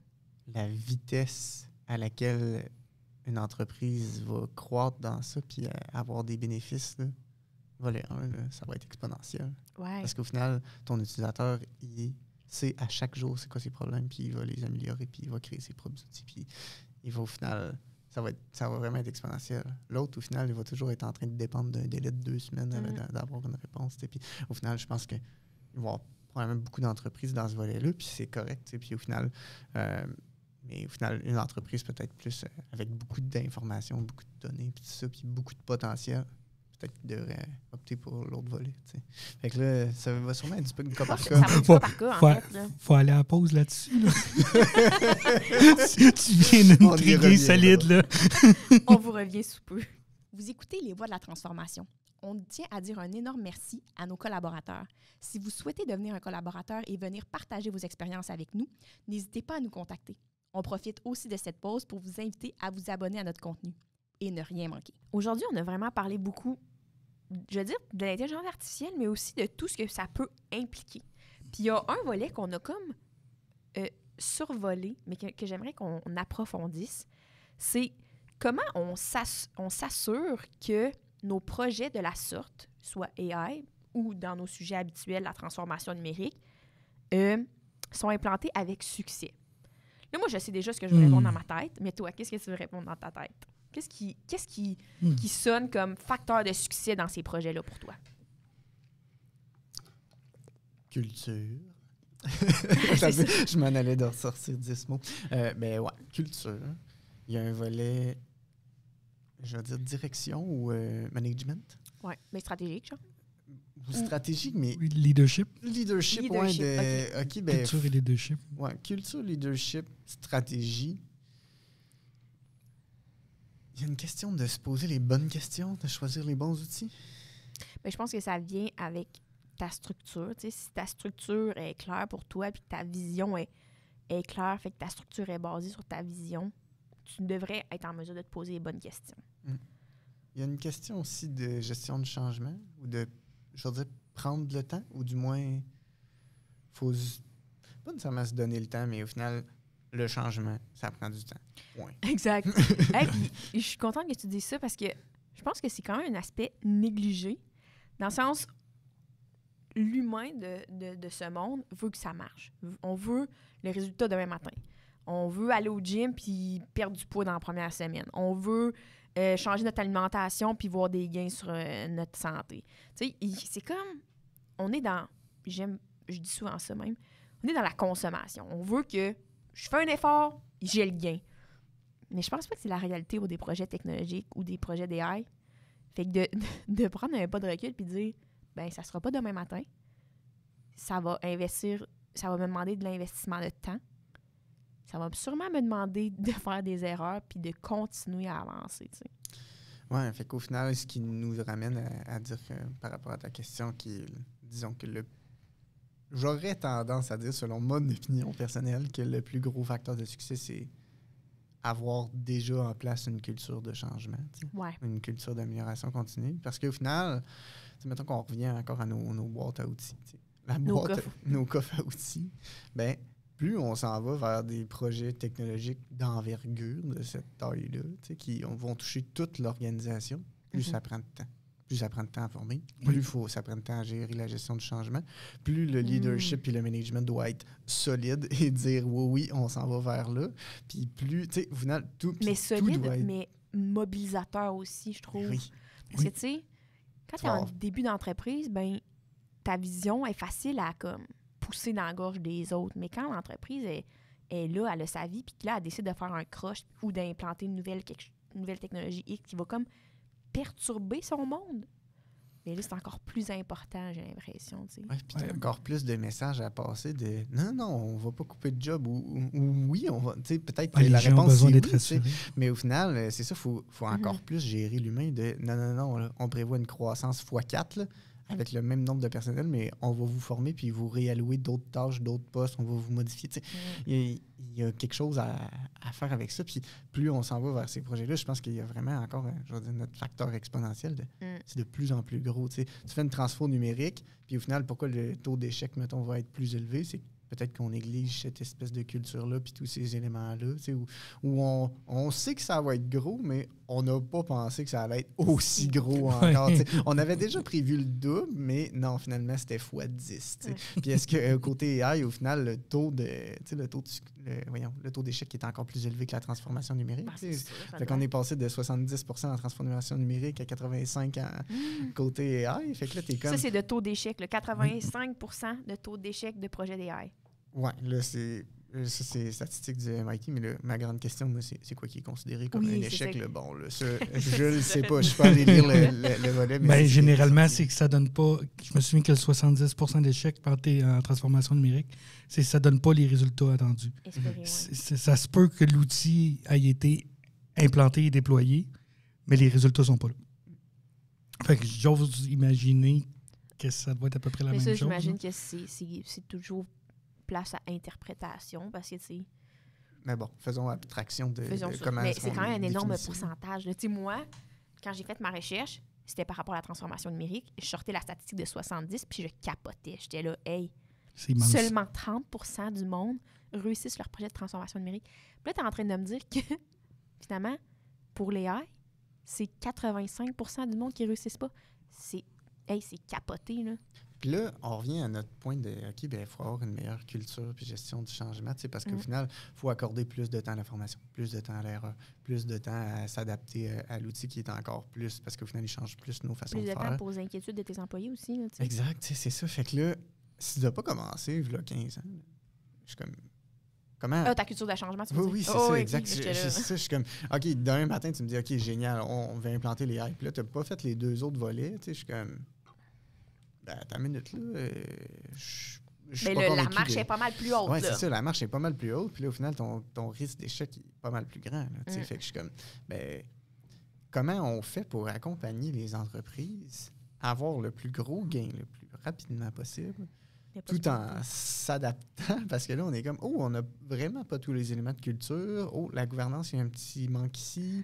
Ou, tu sais, il y a un autre élément là. Ou, on a de la misère à aller chercher le feedback des employés. Il n'y a pas le feedback négatif, mettons, il ne remonte pas jusqu'à la direction pour qu'on puisse améliorer. Tu sais, il n'y a pas des loops d'implantés comme ça. On a-tu des comités d'amélioration? On a-tu... Tu sais, fait que là, t'es comme... On a-tu des porteurs du changement? Si tu n'as rien de tout ça, puis tu me dis, OK, là, on va implanter les AI partout dans tous les postes de travail, là, ça se peut que je fasse comme, bon, je sais pas par où commencer. Tu sais, je vois pas comment je vais être en mesure de t'accompagner. Tu sais. Fait que je suis comme, faut-tu repartir par la base tout le temps? Mais au final, comment on fait pour qu'une entreprise, tu sais... on le voit, là, au final, il y a comme une espèce de vague chez les entreprises qui veulent implanter ce genre de technologie-là, qui veulent aller plus vite, plus loin. Puis là, au final, je suis comme... Ben, comment on fait, sachant qu'ils n'ont pas tous les éléments de base? Il y en a qui les ont, les éléments de base, puis là, au final, ça va relativement bien se passer. Mais il y en a d'autres que je suis comme... je suis un peu en manque d'outils, puis je suis comme... Comment on va accompagner... Comment toutes les entreprises expertes au Québec vont... à accompagner ces gens-là, à implanter ça, ben, je vois quand même un danger. Là, on n'a même pas cette réponse-là pour la transformation numérique. Non, c'est ça. On ne l'a pas encore. Là. On n'a pas encore de recette d'accompagnement qui est comme universelle ou qui est générique. Ou qui a démontré un certain comme succès, tendance. Là, ou qui se distingue des autres. Là. Fait que là, avec les AI, c'est encore une autre coche de plus, là, de complexité, là, comme tu dis. Mais mettons du financement là-dedans, puis ça va bien se passer. Entendre ici avec beaucoup de sarcasme. C'est un sujet qu'on a toujours gardé hors onde parce qu'on veut pas s'en mêler, mais on passe next sujet. Mais non, mais je suis d'accord avec toi par rapport au fait que tu peux pas espérer du jour au lendemain, si tu n'as pas déjà investi du temps dans ça, la gestion du changement, je veux dire, de réussir un changement d'envergure comme ça, tu sais. C'est comme... Puis je comprends la pression mise par la tendance, puis la société, puis tout, puis on en parlait hors honte tantôt de... C'est plate à dire, puis on veut pas l'avoir, ce discours-là, parce qu'on veut être encourageant, puis on veut être en mesure d'accompagner les entreprises. Mais un jour, ceux qui n'auront pas suivi ces tendances-là sont portés à disparaître parce que l'évolution va être trop rapide chez certaines entreprises. Puis si tu n'es pas capable de compétitionner envers ton compétiteur, ben tu vas perdre des parts de marché, tu vas plus te démarquer, tu vas perdre ta valeur. Fait que là, comment faire la balance entre il faut que tu tentes vers ça, mais il faut que tu donnes les bons outils puis le temps. Puis là, ça revient au point que tu as mentionné un peu plus tôt de ben tu n'es pas supposé de tout faire demain matin. Tu es supposé d'avoir déjà en place une culture de changement qui va être portée à grandir même, parce que ce qui était nécessaire il y a 15-20 ans, parce que tu faisais des petits changements d'amélioration continue, puis là, je dis petit parce que je compare à des projets d'envergure de type technologique, mais elle était peut-être suffisante à ce moment-là, mais elle ne sera pas suffisante pour les projets d'envergure technologique qui s'en viennent dans ton entreprise. Fait que comment tu adaptes cette culture-là puis ta gestion du changement par rapport à ça? Puis j'ai l'impression qu'on entend beaucoup parler, tu sais. J'ai l'impression qu'il y a beaucoup de tendances dans les discours québécois, mais la gestion du changement fait quand même partie de la tendance, je trouve, actuellement. Mais qu'est-ce que ça veut dire concrètement? Puis ça, je trouve que c'est manquant dans l'approche qu'on a, tu sais, parce que on rentre dans plusieurs PMA, là, on a toutes fait, nous trois, quand même, beaucoup de mandats en entreprise, puis tu le rentres, puis tu le sais. Tu sais, c'est automatique. Oui. Tu le sens, là. Oui. Tu sais, fait que comment être en mesure d'éliminer un peu ce manque-là, tu sais, fait que je veux pas qu'on tombe là-dedans parce qu'on n'est pas des experts en gestion du changement, mais... Peut-être en une phrase, tu sais, j'ai l'impression qu'il faut... Les entreprises doivent devenir rodées par des gouvernances, rodées à intégrer un changement puis faire la boucle de rétroaction. Oui, exact. Fait tout le temps rouler en boucle. Comment on peut être rodé à ce que ça marche en continu de façon de plus en plus vite? Ouais. Puis qu'au final, et de plus grande ampleur aussi. Là. Exact, c'est ça. Fait que là, si tu me fais ça dans tous tes départements, puis que là, tu as commencé avec un, tu en as implanté un deuxième, un troisième, puis là, au final, tu commences à avoir des équipes qui implantent des nouvelles affaires, puis qui testent, qui ont du feedback, qui font le suivi sur les dernières, qui au final, que cette loupe-là d'amélioration, puis que tout ça est suivi par une gouvernance, ton comité, c'est piloté par le plan stratégique. Là, tu commences à être en business. Ouais. Vas-y, Joe. Mais, tu sais, moi, je me questionne par rapport à ce que tu dis de... Tu sais, oui, il y a la séquence de on met quelque chose en place, on fait une rétroaction et tout ça, mais il y a comme...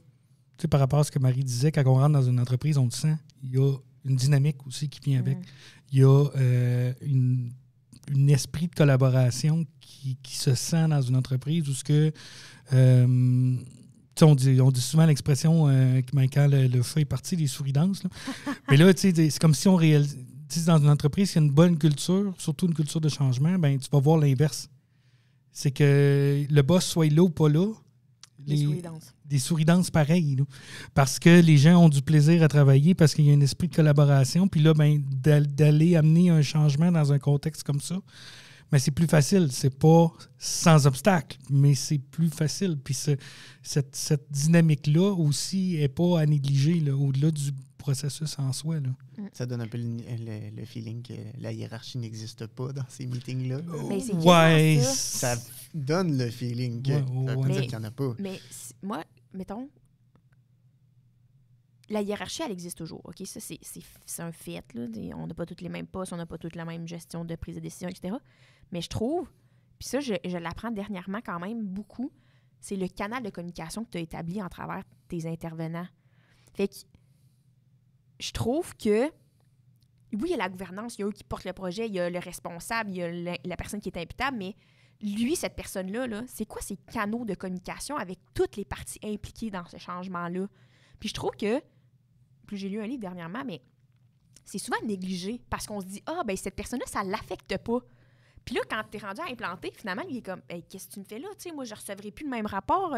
Ça débalance toutes mes affaires. Je suis plus équipée pour ça, mais tu l'avais négligé. » Fait que j'ai l'impression que dans la culture du changement, il y a tout l'aspect de canaux de communication à travers le leadership, la gouvernance, la vision du projet, mais aussi tous les récepteurs, pas les opérateurs, mais les récepteurs du projet, les employés, les personnes que ça va toucher concrètement. Puis je trouve que ça, c'est manquant. Puis quand tu as dit, on dirait que la hiérarchie n'est pas là, bien, c'est ça que j'entends, c'est que je peux parler au vice-président de la même façon que je parle à mon collègue parce qu'il va recevoir mon idée autant que son autre vice-président à côté qui va lui parler de quelque chose de plus financier. Il va, c'est comme, c'est plus égal, c'est comme plus dans un mode écoute, je trouve, mais c'est ça. Oui. Peut-être pour clore sur ce sujet-là, je pense que c'est pas nécessairement évident de mettre en place une culture d'amélioration continue, ou du moins une culture de gestion de changement. Puis il y a plusieurs éléments qui ne sont pas nécessairement tangibles et qu'on ne peut pas juste nommer et implanter. Absolument. Il y a beaucoup de choses qui se ressentent, qui se vivent, juste le volet humain de comment les gens interagissent. Je pense que ça fait partie de la culture de gestion de changement ou d'amélioration continue. Je pense que le point qu'on veut soulever surtout avec cette discussion, c'est que c'est un aspect critique au succès de projets d'envergure de type intelligence artificielle, transformation numérique, technologique. Et tout autre projet organisation. Tu refais ton organisation. Tu refais ton organisation organisationnelle. On dirait que ça ne fait pas de sens. Structure organisationnelle. Puis, juste ça, là, tu tombes derrière un autre chapeau, tu tombes avec un autre. Tout. Fait que je pense que le point important pour vous qui nous écoutez, c'est si vous ne ressentez pas que c'est en place, c'est toujours le moment de commencer, t'sais. On approche la fin de cet épisode fort intéressante et enrichissante. Puis, on termine toujours avec les mêmes questions pour nos invités. Donc, tu ne feras pas exception, Marc-Antoine. Oh non! Qu'est-ce que tu aimerais partager à une entreprise qui entame sa transformation numérique ou un projet d'intelligence artificielle?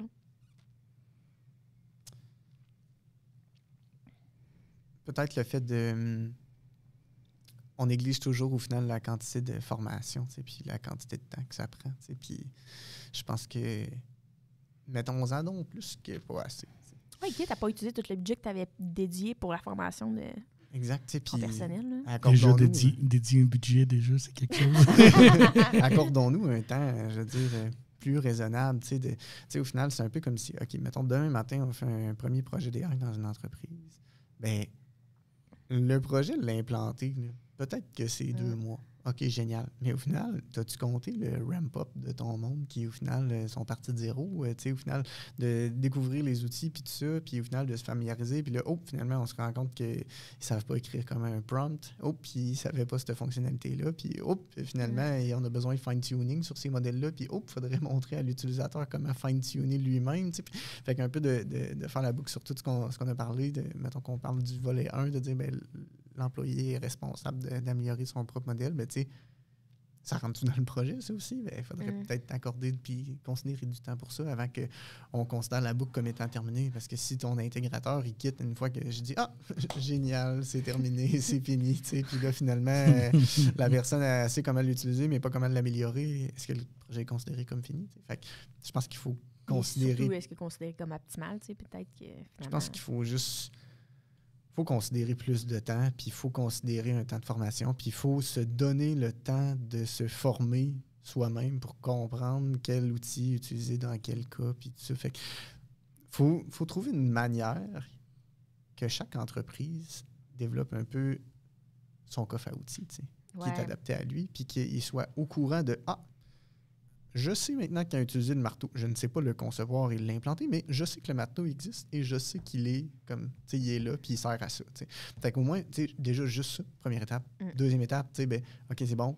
Je reconnais qu'à ce poste de travail-là, c'est un marteau que ça prend. Ou non, c'est un tournevis. Puis après ça, OK, troisième étape, je sais maintenant comment implanter le marteau ou le tournevis. Puis après ça, finalement...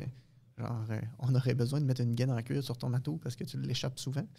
Fait que, tu sais, c'est un peu comme, OK, ben comment fine-tuner ton modèle? Fait que, faut reprendre un peu, faut se donner du temps pour chacune de ces étapes-là, puis il ne faut pas en oublier, puis en négliger.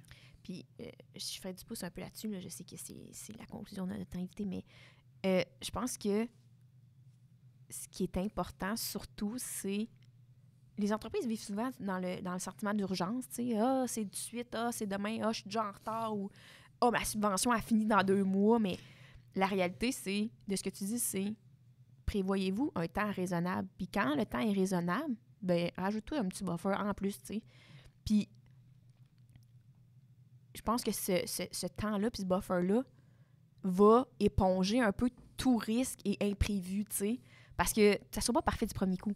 C'est sûr que tu vas faire des itérations, tu vas faire des essais d'erreurs, tu vas prendre l'expérience, tu vas vouloir faire une boucle supplémentaire avant le go live. Fait que donne-toi ce temps-là, tu sais. Je trouve que c'est vraiment un beau message que tu partages. Dernière question. Qu'est-ce qui t'a le plus marqué de notre échange aujourd'hui? Qu'est-ce que tu retiens le plus? La culture d'amélioration est sortie quand même beaucoup, tu sais. Ouais. Puis je pense que c'est quelque chose qui... C'est ça, le fait qu'on ait nommé que ce soit intangible, tu sais, ou souvent intangible, tu sais, que c'est pas genre j'implante un marteau, j'implante quelque chose, tu sais. C'est difficile à mettre en place, je pense. Puis souvent, quand on rencontre des entreprises où cette culture-là est moins forte ou moins présente, j'ai de la difficulté souvent à avoir les mots, tu sais, qui sont adéquats pour mentionner ça. Puis là, je pense qu'on est arrivé quand même à avoir de quoi pas pire, là, quand même, de « Hey, regarde, OK, ben là, ça me prend un canal de communication, ça me prend une structure, ça me prend une gouvernance, ça prend un retour, ça prend un feedback loop, puis ça prend des groupes, puis, tu sais, fait que je suis comme, ben finalement, on a nommé quand même des éléments qui sont d'une certaine manière tangibles, tu sais, à comment mettre en place, ou du moins, c'est pas nécessairement la bonne façon, puis la seule façon de faire, mais au final, voici une façon de comment implanter une culture d'amélioration, tu sais, puis comment avoir cette feedback loop-là dans ta gouvernance, etc., ben je pense que ça peut être un bon début, puis je pense que c'est quelque chose qu'on mentionne peut-être pas souvent. Ou du moins, moi, de mon côté, qui est plus axé génie industriel, la culture de gestion du changement est dans ce que je fais, mais souvent, je l'accompagne pas nécessairement à l'implanter. Puis là, des fois, je suis un peu près avec ça, fait que je pense que je vais être un petit peu plus outillé, là, au moins, pour nommer puis mentionner c'est quoi les éléments qu'il y a dans ça. Parfait. Donc, très bon point sur l'importance de la culture du changement dans tout projet d'amélioration. Un énorme merci, Marc-Antoine, de ta présence. J'espère que tu as apprécié. Nous, on a trouvé ça très plaisant de recevoir un collègue et un ami. On espère que vous aussi, à la maison, vous avez apprécié cet épisode un peu plus dans l'échange et dans la réflexion ouverte. Donc, merci, vraiment. Ça fait plaisir. Merci à vous autres aussi de m'avoir reçu. C'est une belle invitation. Good. Avec plaisir. C'est le temps de vous dire au revoir à la maison. On en profite pour vous dire merci de votre écoute, de vous encourager à vous abonner et à partager à des gens que cet échange pourrait leur permettre de voir leurs problématiques différemment et être plus outillés dans leur prise de décision. J'en profite aussi pour faire un petit bémol sur notre chaîne YouTube, le Gym numérique. Jonathan a fait une petite mention qu'on a des capsules en ligne sur tout ce qui a trait au préalable à la transformation numérique sur cette chaîne YouTube. On a un épisode, oui, sur la stratégie numérique, mais on a aussi 2 épisodes sur la culture de l'amélioration continue et les outils de l'amélioration continue. Je trouve que c'est quand même venu souvent sur la table aujourd'hui, donc j'en profite pour faire un petit rappel que ces vidéos-là sont toujours accessibles sur notre chaîne YouTube, le Gym numérique. Donc, sur ce, on vous souhaite une très belle journée et à bientôt!